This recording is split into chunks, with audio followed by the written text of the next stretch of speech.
Training at Dragon Academy is way harsher than you'd expect. Even the youngest students go through merciless drills. Right now, they're all holding heavy weights while practicing breathing techniques, trying to last as long as possible. Most of them are struggling badly, only a few manage to hold on. But one boy clearly stands out. He's not just holding the same weights as everyone else, he's got massive boulders stacked on top of them. Even the instructor is shocked by his strength and endurance. What they don't know is that this boy is the reborn strongest man on Earth, the very founder of the Dragon family. Even he eventually died when his time came, but that wasn't the end.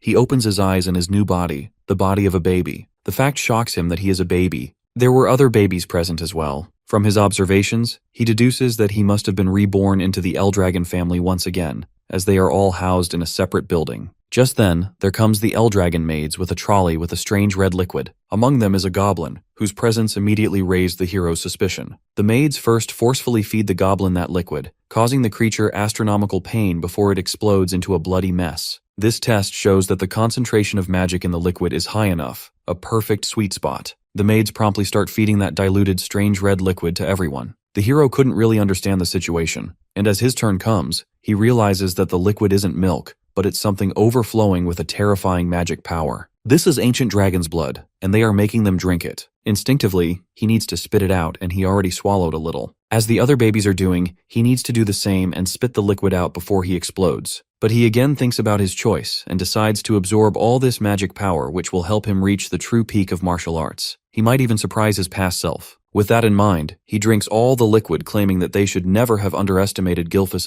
Dragon. He absorbs all of the ancient dragon's true source power in order to reach the peak of martial arts, a height he could never attain in his previous life. The maids are surprised that he is able to absorb the liquid so calmly, but they choose to ignore it since the result works in their favor. The other babies seem to survive as well, but this instant is nothing to take lightly. As expected of an infant's body, overwhelming sleepiness suddenly struck him. 7 years later, the child once known as Gilfus is now renamed Zeke Dragon. He trains relentlessly, and he can clearly feel how magnificent his body has become. This is all thanks to the blood of the ancient dragons flowing within him. The source of this power exists in all living beings, but the ancient dragon blood that Zeke and the other babies consumed contains vast quantities of two distinct source powers. Those who absorb even a small amount of this liquid gain bodies far superior to ordinary humans. Unfortunately, which works in his favor. The hero, who is guided by the divine dragons to source power he had absorbed in his previous life, took in every drop of that ancient dragon's unique power. He undergoes a transformation so astonishing that even he finds it difficult to believe. By all logic, he should have reached at least 4 stars by now. A star is a truly compressed source of power, formed when one imagines their body as a universe,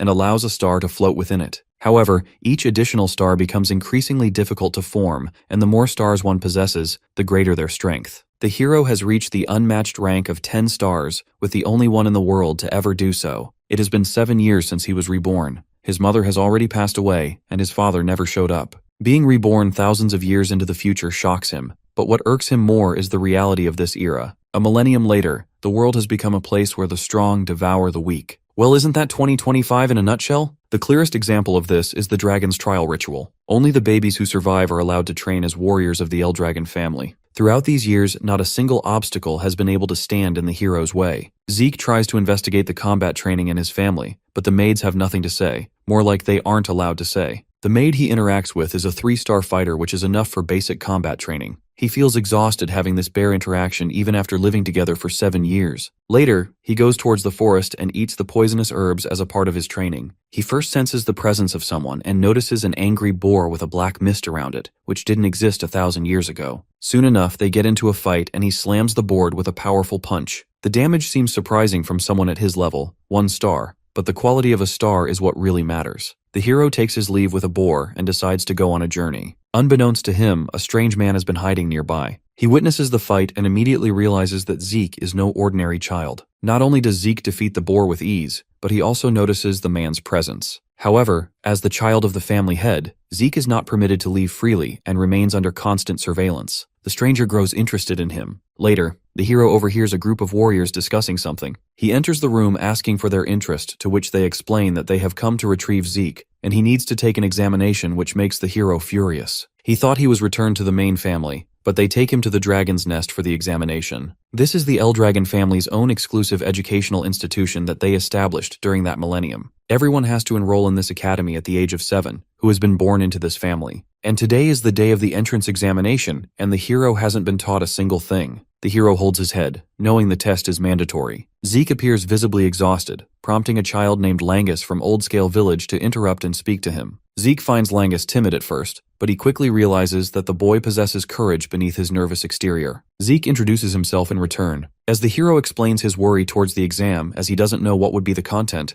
Langus is thrown off. Before the conversation can continue, Retton from Old Scale Village calls out to Langus and begins bullying him. He shouts mockingly, telling Langus that he should have stayed at home because someone like him could never enter the academy since his father was nothing more than a mock dragon. The Eldragon family follows a rigid hierarchy established by an absolute manager. Lesser dragons are classified as rookies, young dragons are known as common soldiers, adult dragons belong to the captain class, and elder dragons occupy the highest ranks as elders or executives. At the very bottom are the mock dragons, those who failed to enter the dragon's nest or could not graduate. These individuals are labeled as imitations, but Langus wants to remove the tack of a mock dragon from his family. The hero speaks in favor of his friend that he at least deserves a chance to try. It makes the bullies even furious, and they start bad-mouthing about the poor being, but Zeke continues to defend his new friend. Soon enough, the adult dragon examiner announces that the exam will now begin, in which all applicants must take a number tag after registration and proceed to the second gate in discipline. Langus suggests the hero withdraw if he is not sure about the exam or lacks the ability, but he seems to be confident, even though he doesn't know the content of the exam.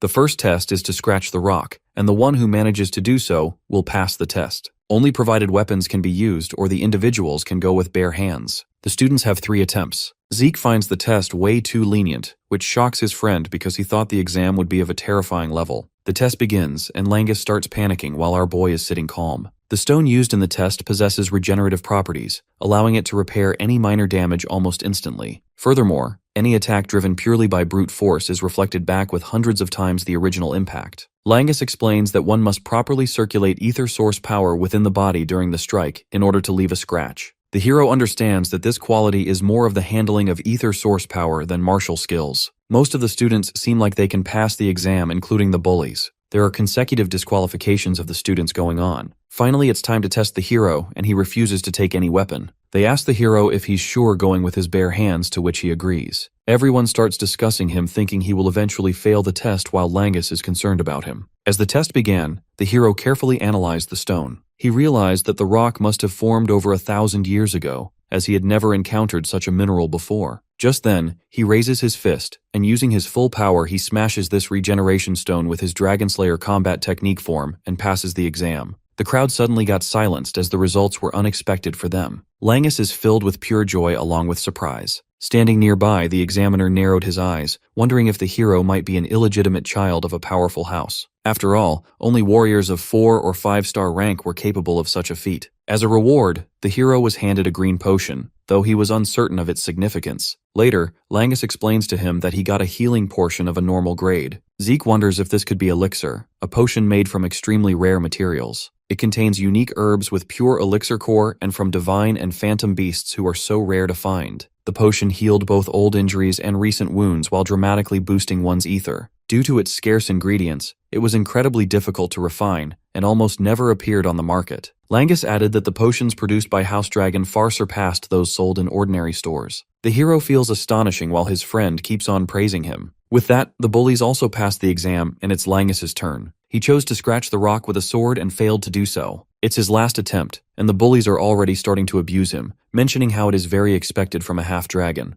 Zeke then advises him to use a spear instead of a sword, which doesn't suit him because he is struggling to make a single dent with it. Everyone is laughing at him for being this weak, but the hero saves his friend by making him switch his weapon to spear. Langus's father was never allowed to enter Dragon's Nest, and they even make fun calling him a half-dragon. But he never gave up and raised him, so now he wants to prove everyone wrong. But he is not sure about how to use the spear correctly. Zeke advises him to trust it straight without thinking too hard. It is impossible for someone to trust the spear straight and damage our generation stone who is holding a spear for the first time, but he should not judge himself without even trying. They both just met today, but since the hero believes Langus to his fullest, then he also wants to do so. Without wasting any second further thrust the spear straight into the stone and feels like it was part of his body from the start. To their surprise, he not only scratched the stone but pierced it through. Zeke is very impressed and cheering high for him. And this is how he passed the exam, which he couldn't even believe in himself. The tears of happiness fall down his face while the bullies are all tense. With this, the test is over and the entrance ceremony begins. Zeke wonders if there was only one test, but his friend explains that there might be another after their entrance. The head of the Eldragon family enters to give them their congratulatory words. Zeke comments on the head's gloomy face while Langus is trying to make him quiet. There, Zeke meets the Eldragon family's current forces with quite a few 6-star levels among them, which seems like a decent force. Balza Eldragon is the head of the family, which looks like on an 8-star level. This start level was barely a dozen in the whole world back 1,000 years ago. Zeke seems to have a hatred against his own father. There comes the words from the Lord Balza, suggesting to become the flesh and blood of Eldragon. His aura is so powerful that the students rarely manage to breathe.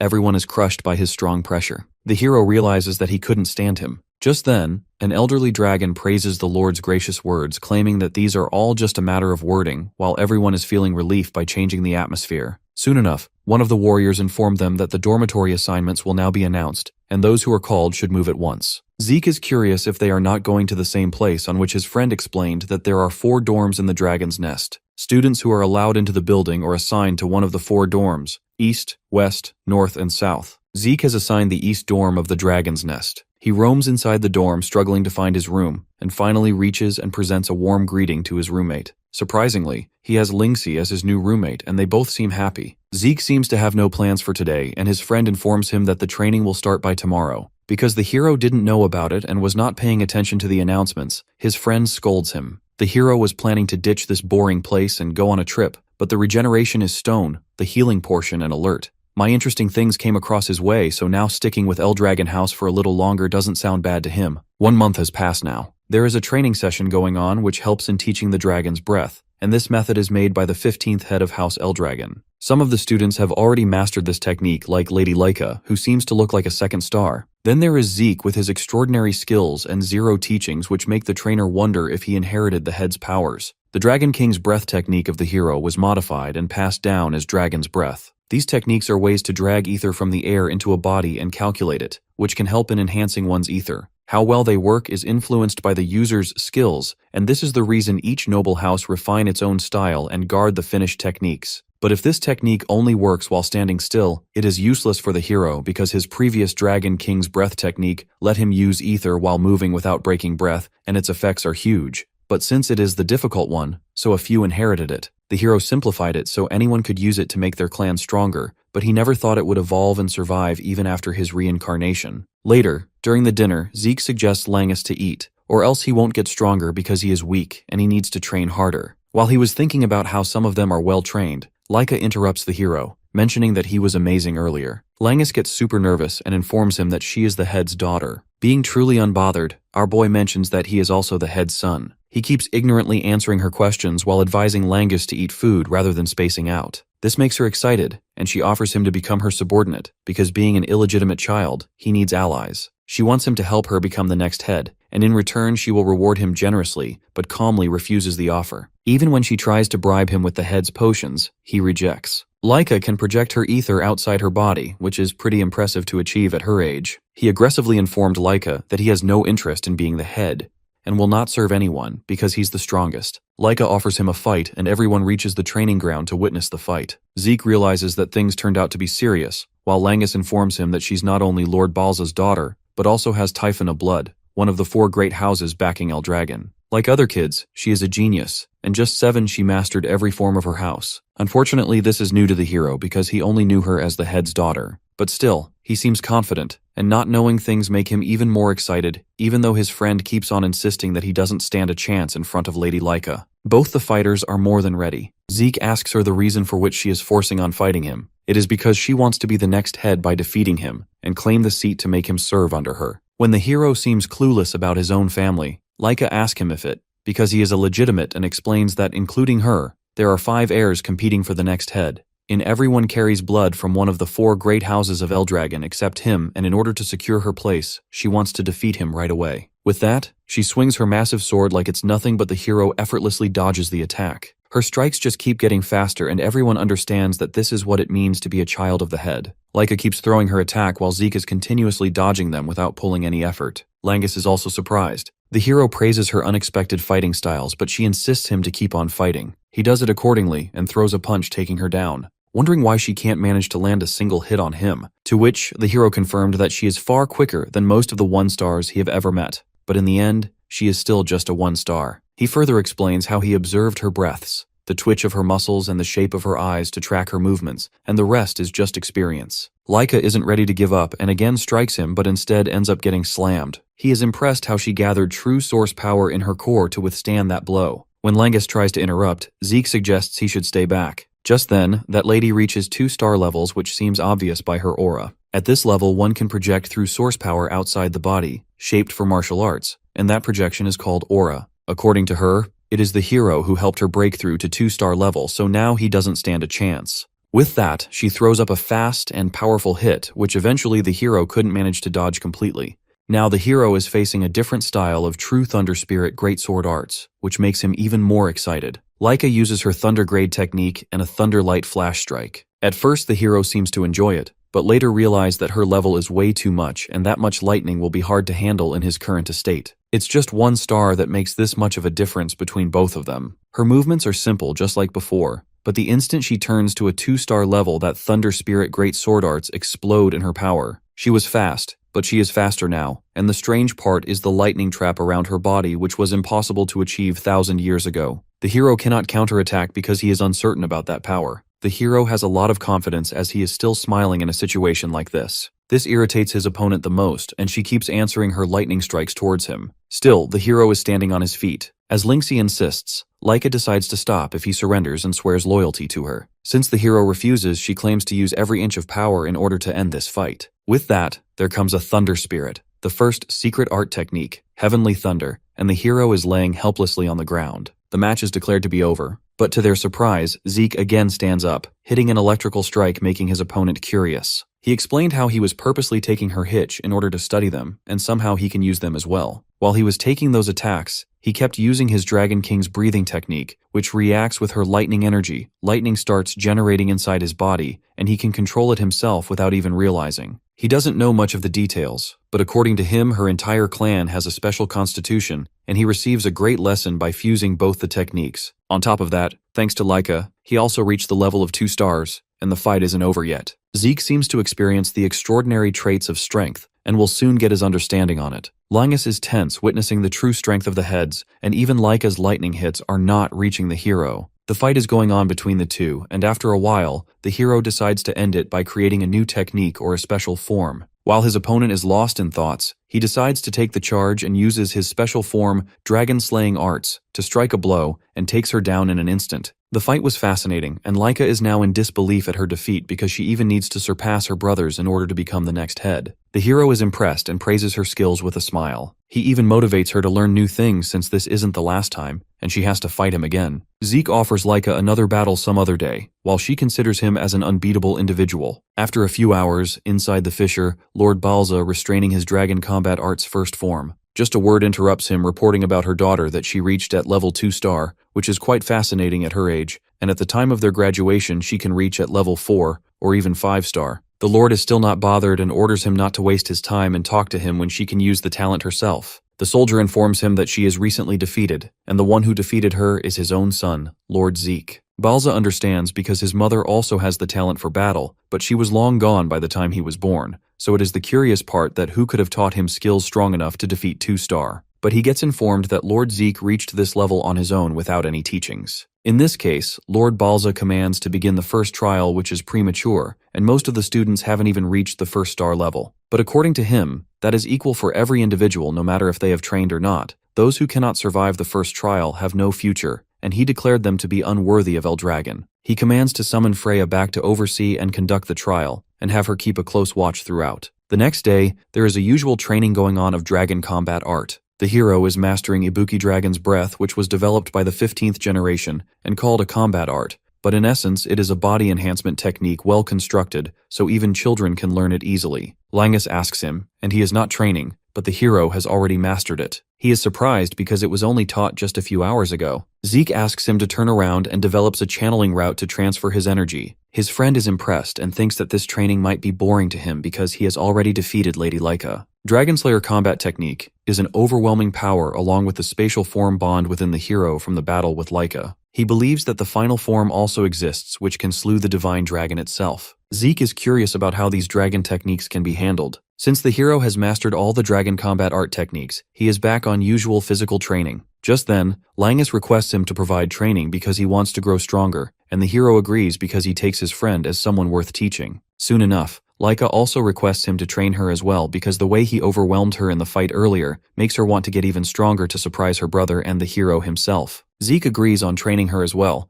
but asks if she is fine since her wounds should have put her down for like a month. But as she has used a healing potion, so it's nothing to worry about, or else she must be resting on a bed for about a month. Laika again confirms if he is fine by training her and doesn't need his own time to train. The protagonist is ready to train both the young talents. Later, he asks Laika if she is fine training by a person who defeated her, but she is ready to do whatever it takes to get stronger and claim the leadership. The hero asks about the reason for her being obsessed with this position, to which she explains that if she doesn't manage to claim the leadership, according to their family customs, she will end up marrying someone. In the best cases, she will marry her cousin, and in the worst, it will be a stranger. The hero gets quite upset and his hatred increases for treating people like a breeding stock. Soon enough, the announcement goes on informing about the arrival of a new instructor who came all this way to guide them despite her busy schedule, so they advise everyone to be grateful towards her. Freya steps in observing Laika's reflexes, sharp and flawless aura. They introduce her as Freya Wingkick, a member of the Black Dragon Corps. She warmly greets them all and recognizes Zeke asking about his non-surprise reactions.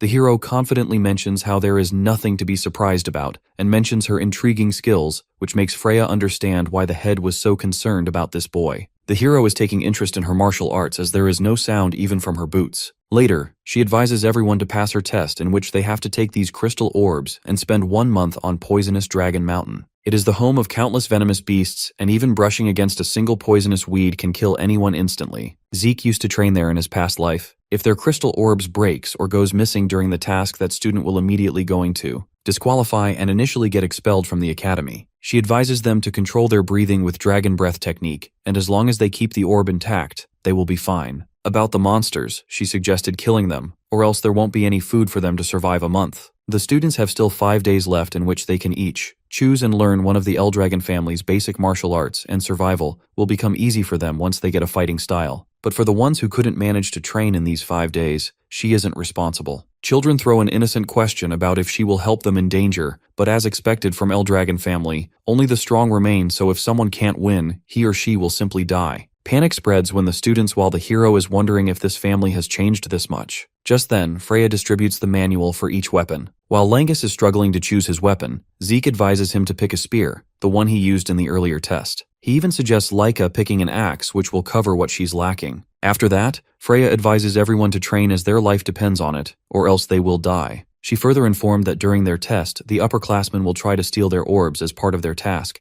but since the forest is huge, the rate of both of them crossing paths are rare. A wave of fear is spreading among the students. Zeke advises them to form teams if they cannot handle it alone, while he decides to go solo. He casually invites them to eat before training. 5 days later, it's finally time for their test, as they have all gathered to enter the forest. Langus nervously speaks that the time arrives, while Laika nods in agreement. He questions himself if he is truly fine to work beside her, and mutters that many belong to noble families while he is only a commoner. His fellows appear from behind and tell him that he is at the same level as them. Celine steps in and claims she also cannot believe that they work with Laika. Laika calmly replies that there is nothing to disbelieve and reminds them that all are chosen for their abilities. Langus tightens his grip on the rod and vows to give his all, and Raymond promises to live up to her expectations. Laika brightens and counts on them, then turns to Zeke and asks if he is sure about going solo. He nods with confidence while the others become nervous. Laika admits that she feels nervous too, but Zeke raises his brow and tells her that everyone there is talented enough. She questions him certainly, and he tells her that she and the others are sharp and their team's test will be easy, while Langus mutters that Zeke always remains confident.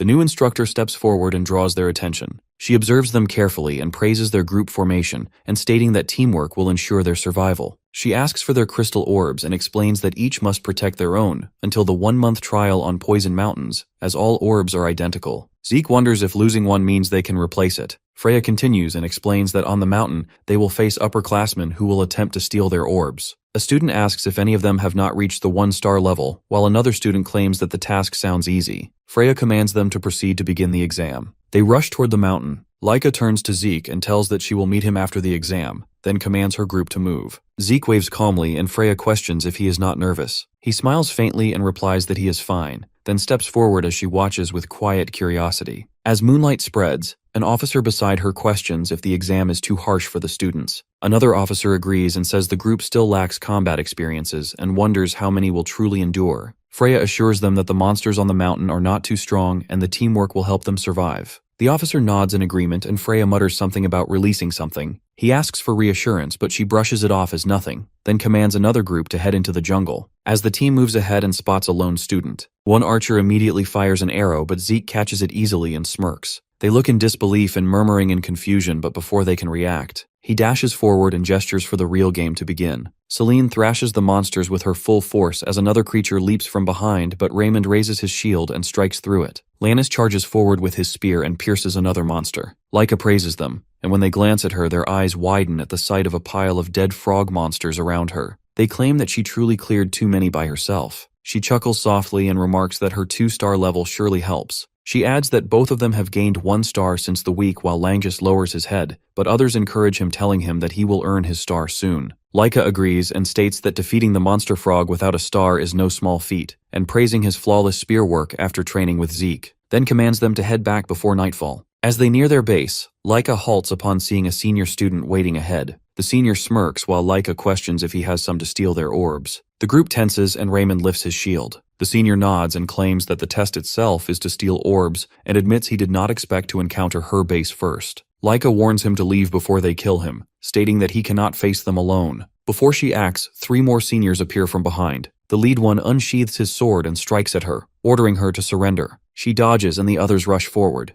Raymond shields. Celine fights back with strength and Langus struggles to resist while the opponent demands his crystal. But Langus remembers Zeke's advice when he once asked how to face a powerful enemy. Zeke had told him that it was impossible for him to win against 3 or more upper-class fighters, yet there was still a way. Langus had questioned the method, and Zeke had smiled and instructed him to exploit an opening. Langus asked how to find it, and he told him to endure and keep doing it until the opponent exposes it, because the weaker one cannot force an opening by himself. Langus had clenched his fists and asked if he could truly endure that long. Zeke explained that endurance itself won the battle, and that defeating a stronger through patience is greater than strength, and the only Laika might be an exception to that rule. Zeke had reminded him to first believe in himself and not overthink, just wait and strike when the chance appears. Now Langus grits his teeth and holds his ground, and when the opponent loosens his guard for a brief moment, he charges and drives his spear straight through him. Meanwhile, Laika continues battling her own opponent. The senior resists but realizes her strength surpasses his even though both are 2 stars. She knows that it is from Zeke's advice and ends the fight with one decisive strike. She rushes to her team and asks if they are fine. They cheer, and Selene congratulates Langus for reaching 1 star while he is still in disbelief.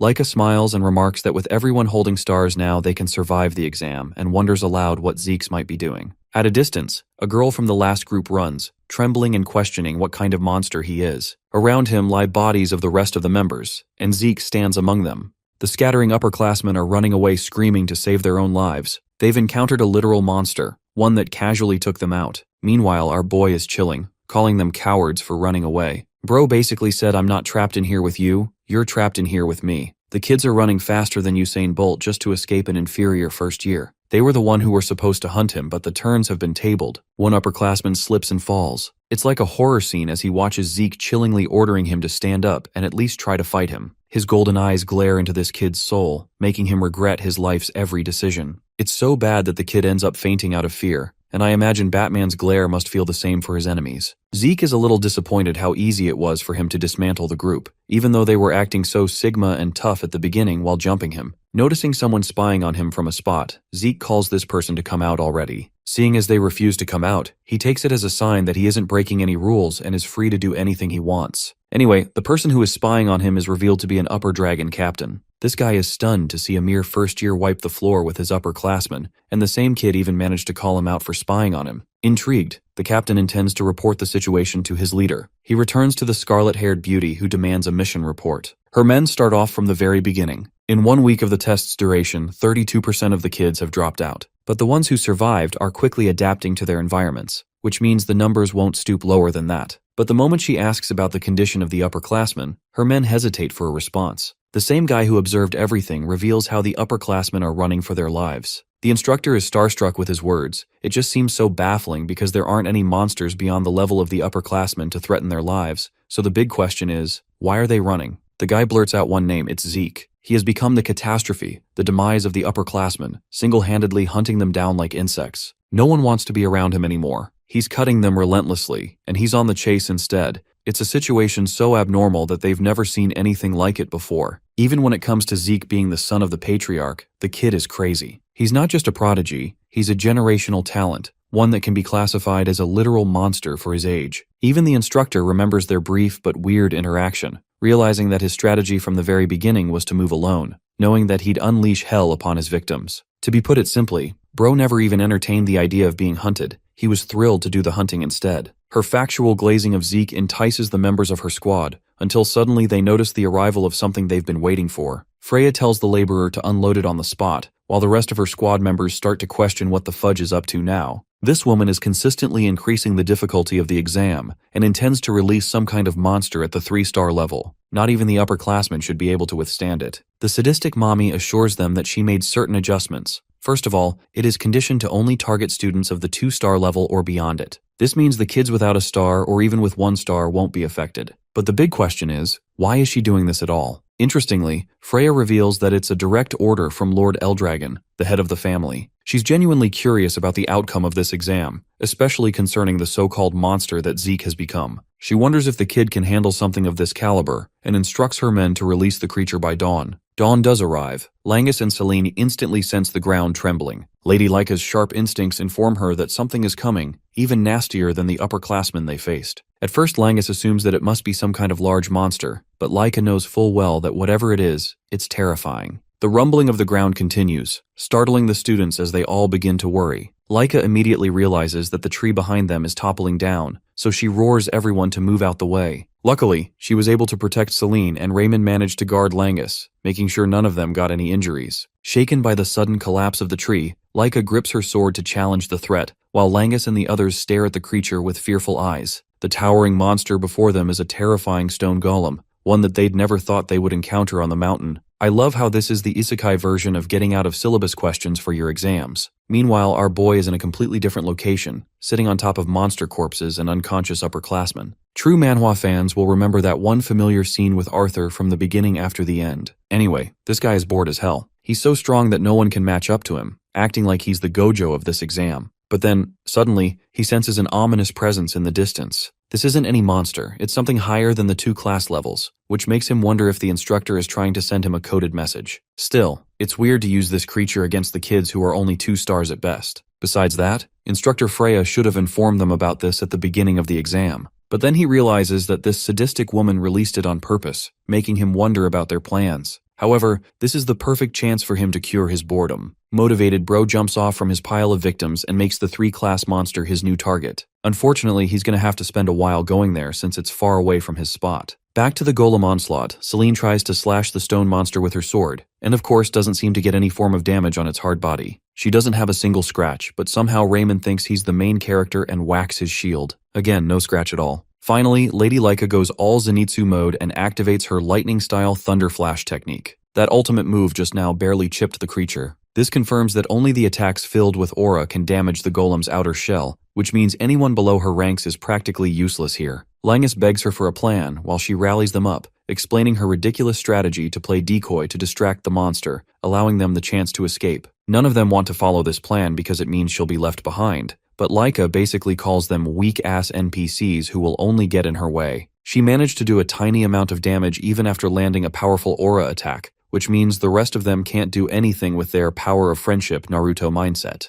Her words are right, and though it's true that they can't take it down, Raymond steps up with his shield, vouching to support her just to make sure she lands all of her attacks. Laika thinks this is a reckless move, but Langus and Selene are also ready to support her, just as long as she can deal some form of damage. The power of friendship convinces her, and she orders her friends to cover her while she prepares. Lady Laika charges her attack and blitzes past them with thunderous aura. The golem reacts quickly to smash her into the ground, but Raymond is there to block the weight of the blow. Even then, it stuns his body just to block a single hit. He takes a timeout while Langus and Selene tag in to distract the golem with their repeated attacks. This allows the main assailant, Laika, to jump the golem from behind with an aerial slash. Activating her Thunder Spirit Greatsword arts, she hammers the behemoth with divine thunder, leaving trails of lightning in the sky. Upon the conclusion of the attack, the monster seems nowhere to be found. Langus comes to her rescue, as Laika seems staggered and lost. She used all of her energy just to activate that final trump card. But at least they managed to take out the monster, so she's happy that Raymond and the others are okay. But that happens to be their biggest misunderstanding as the golem suddenly emerges from the smoke, extending its hand towards the unguarded Laika. In the end, the monster snatches her in its grasp, while her friends are useless to help. She knows she made a huge mistake without confirming the kill, while Selene is terrified how the monster is still functioning fine even after basically a mini nuke.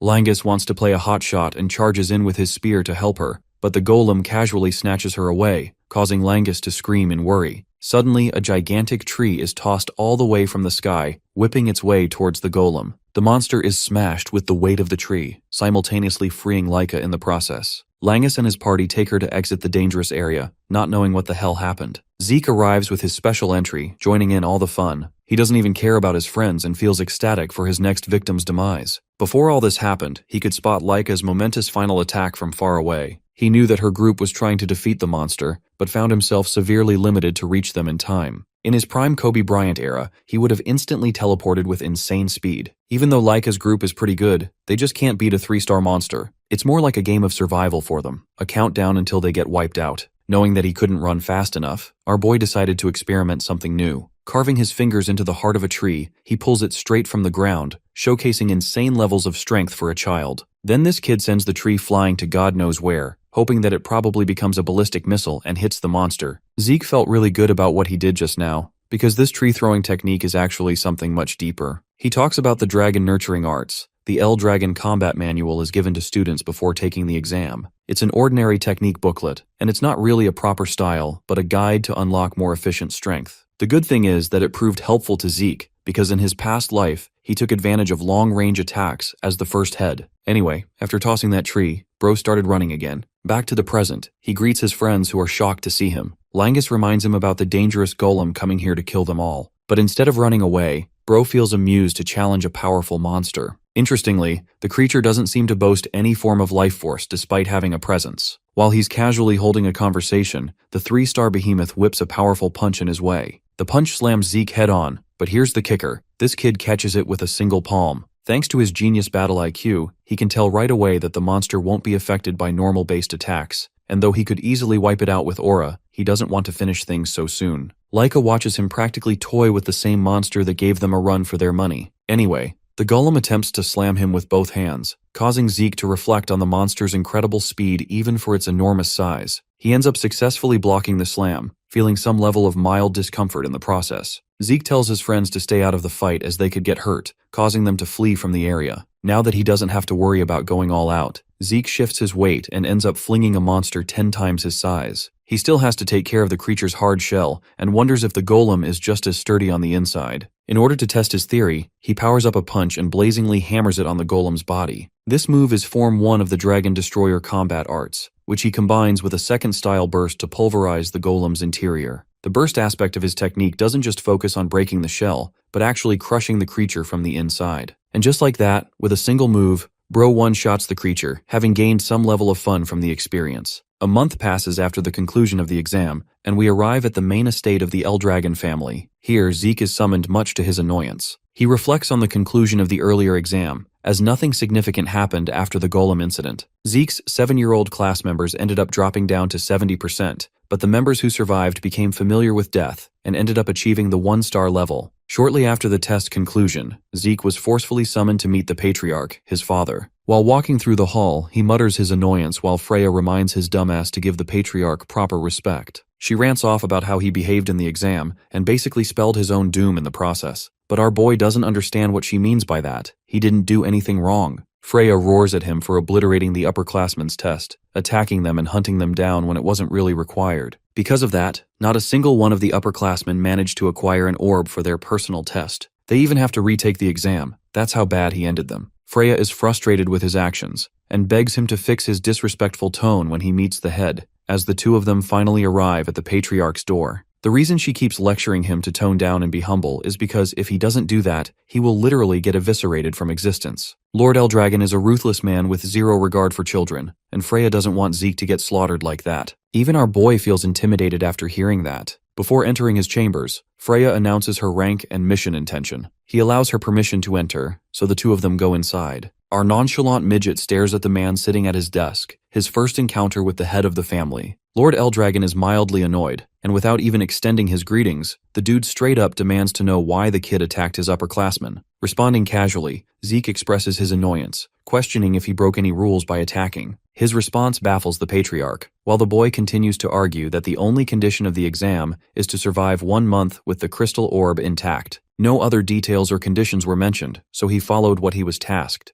Zeke straight up grills his father, saying that he should have mentioned any bullshit rules before the exam began. Freya's face tells you everything. She's scared shitless because just earlier she told him not to argue. She even tries to talk some sense into him, while the boy's father releases an ominous aura, terrifying her in pace. Just the sheer overwhelm of his pressure is enough to knock her down. With this kind of pressure, Freya thinks that Zeke is going to get murdered. Instead, he doesn't experience anything and mocks his father again for using petty moves at the slightest agitation. The Patriarch finds himself stunned to see him unaffected by the pressure. He pries further by asking the boy how he managed to defeat not only a fleet of upperclassmen, but also a 3-star golem. If that wasn't unbelievable enough, this 7-year-old just aura farmed his way through his overwhelming pressure too. It makes no sense in his eyes how a boy like him could manifest such damning power. Zeke realizes that the focus is being placed on the source of his strength, and instead of explaining properly, he just calls it his personal genius. Arrogance meets arrogance, both father and son eyeing each other down. Lord Eldragon admits that the boy's attitude is rash just like the report stated, but that won't matter as he still managed to beat a golem. His reward is an item from the Dragon Treasury, or access to the 2nd floor of the Dragon Hall. A choice between the two. What's most surprising to Freya is how this man went from nearly killing his son to now offering him a reward. Let's discuss both options. The Dragon Hall and Dragon Treasury are vaults, each of them filled with 1,000 years worth of collectibles ever since the time of Gilphus himself. It includes plenty of books, even those that are banned in the present era. It even contains the greatest weapons, artifacts, and every possible item one needs. The facilities are supposed to be the family's ultimate treasury, but they're monitored so strictly that only a couple of students are lucky enough to enter inside. The 2nd floor of the Dragon Hall is also special, requiring tremendous accomplishments for its access. Freya can't believe her eyes. This kid is acting like a brat and he still got rewarded by his pops. To piss him off, Zeke taunts his father to give him access to both rewards. Lord Eldragon demands him to leave, but the kid disobeys a direct order and complains that he's got more questions to ask. Freya knows this clown is going to get himself killed through his tongue and grabs him to leave right away. She's like a worried mother protecting her child. But as she's dragging him away, the kid leaves on a final note. Zeke humiliates his father that the more he tries to subdue his emotions, the further he will become from being the strongest. In that moment, Lord Eldragon watches a manifestation of Zeke's might, making him an equal to him in potential. Freya shuts his ass and takes him away, leaving Lord Eldragon to reflect on the kind of presence he just felt. In the next scene, the instructor is ranting again, shouting at the idiot for acting disrespectful against the leader, ignoring all her warnings. Zeke tried his best but ultimately gave up. Hilariously, this is actually him holding back his words, which makes you wonder what else he could have said. Freya just doesn't get why he treats the teachers with respect, but can't show the same to his own father. Considering the boy's strength and then his rocky personality, she deems him an unordinary child, even beginning to question his real identity. Trolling her, Zeke states that he's just him. Freya internalizes that everyone in their family drank the ancient dragon's blood upon birth. The head of the family carries a might of a superior dragon too, which means by nature alone, they shouldn't be able to defy his wrath. And yet, this same boy managed to not only challenge his father, but also hold his ground. He's something else and she can't figure out what. Suspicious, she intends to check his birth records. But for now she changes topics and asks him which of the two rewards he'll choose. Putting up an adorable little face, he picks both, much to Freya's annoyance. In the end, Zeke comes to his decision. He is in pursuit of knowledge. Having reincarnated 1,000 years into the future, comes with a gulf in his understanding of the current age. That's why he's curious to know about the advancement of medicine and technology. His biggest fan, Langus, celebrates how he's able to enter the Dragon Hall. Both of them are excited. The thing is, Langus already learned dragon slaying and nurturing spear arts, but this is an even greater opportunity for him to master a new martial art. Lady Laika comes along, sharing that they needed to act quickly because there is also a time limit. The first floor is of the basic level, and they're told to borrow one book only at one time, which is why they needed to pick wisely. At the same time, Laika came to learn about Zeke's personal reward of being able to choose between the treasury or the hall. She's surprised that he ended up picking the dragon hall instead of choosing a weapon or something. Our boy would have definitely done that if not for the fact that he's way behind on the knowledge of the current era. The books of the second floor are the best part. They're rarer than even the first, and only Zeke has access to this level. Still, Laika thinks nothing in that library can surpass her thunderclap greatsword art techniques. While she's glazing herself, Zeke zones off. In the next scene, the supervisor informs them that they only have 5 hours for the hall. It's hard to tell if this duration is considered long, but anyway, Laika comes up with a strategy to pick one book that they want to borrow, and use the rest of the time to read the others that can't be borrowed. Fast readers would benefit here a lot, but Langus is interested in honing on a martial arts book to read in 3 hours. It's difficult to choose the right book for each person, especially in a hall as grand as this one. As they're teleported inside, the party members become ecstatic at the glory of the Dragon Hall, exceeding Zeke's expectations far more than he imagined. He sets his sights on obtaining a piece of book that will knock the wind out of him, and so begins the reading experience. Zeke wilds out the second he gets his hands on the books. He's out here blitzing through content related to magic and chaos. It's too much information for him to just give up on. 1,000 years have left an incredible mark. Turns out that in that time span, their world ended up forming a connection with another one. Nearly 900 years into the past, a gigantic crack shook their reality, creating a dimensional wall called a rift. From it came the chaotic otherworld, the Chaos Realm Kansei. This world inhabited monsters birthed from the element of chaos, and in order to resist their wrath, the people of Zeke's world ended up forming primal energies within their bodies. The Eldragon family is responsible for aiding humanity against the tides of chaos. This allowed many bonds to form between families on the battlefield. 4 special warriors ended up marrying members of the Eldragon house, which ended up forming Typhona, Fafwild, Levias, and Bahamut factions. They're now considered the 4 great Eldragon families, and it all makes sense now, especially when the Angerbor was covered in dark energy while Zeke fought it. Even Laika's thunderous aura exhibits such an energy. All of it came from a different dimension, but the most interesting part that stands out to him is the evolution of magic. With the connection to a dark reality came a new kind of technique. Unfortunately, Bro can't find a book related to the contents of that technique, especially when something this brilliant should be hailed as a part of history. His excitement is so loud that he draws the supervisor's attention, insisting the boy to keep quiet while reading. The strangest part is how there isn't a presence around him, and he could still hear the voice. This makes him wonder if this is the same magic, the same new technique, something that can be used via voice. But the problem is that aside from ordinary primal energy, he can't tell what's special about it. Suddenly, all of his books end up floating in a trail of yellow, levitating all on their own. Zeke can't contain his reaction, and finds himself amused with the technique. The supervisor tells him to be quiet again, but Zeke just can't contain his reaction at the verge of experiencing a new level of growth. While he was busy wasting his time being excited, the library suddenly ended up closing in on him. Threads of ether restrain him before tossing his ass out the door. Zeke barely holds himself together while sticking his landing, questioning what the heck just happened. Bro wants to learn the same ether technique and demands the guy to use it again. Even Langus can't tell what's up with him, while Laika is confused why he's the only one who got yeeted out unlike the rest of them. Fortunately, Langus found an interesting martial arts manual that he borrowed called the Cloud Water Spear Technique. Then there's Celine, who learned a movement art alongside Wind Blossom's sword technique. Raymond got his fair share by practicing the Eldragon Guardian sword technique in the library. He even got a book for his shield skills. Basically, they ended up learning the same martial arts that Zeke created in his previous life while trolling. Finally, he asks Laika, hoping to learn what she got from the experience. She reveals a book containing the heavy wave greatsword technique that the 15th Lord improved. This is Zeke's second time hearing about another 15th generation, making him wonder what's so special about it. Anyway, the 15th Lord is also directly responsible for creating Dragon Slayer combat arts. Now, even though our boy made a ton of techniques that became important manuscripts in the hall, a lot of them were improved versions of what he created. This means the 15th Lord is responsible for their advancement, impressing even the likes of Zeke himself. At first, he thought that his school life would be nothing but filled with boredom. But now, he's excited for the journey to come. We get a huge time skip that takes us 5 years into the future. Here, a 12-year-old Laika is looking around to find Zeke and her friends. She learns from Langus that our boy is at the training grounds. Speaking of the training grounds, Zeke is currently squaring off against 3 of his friends, having become much stronger by age 12.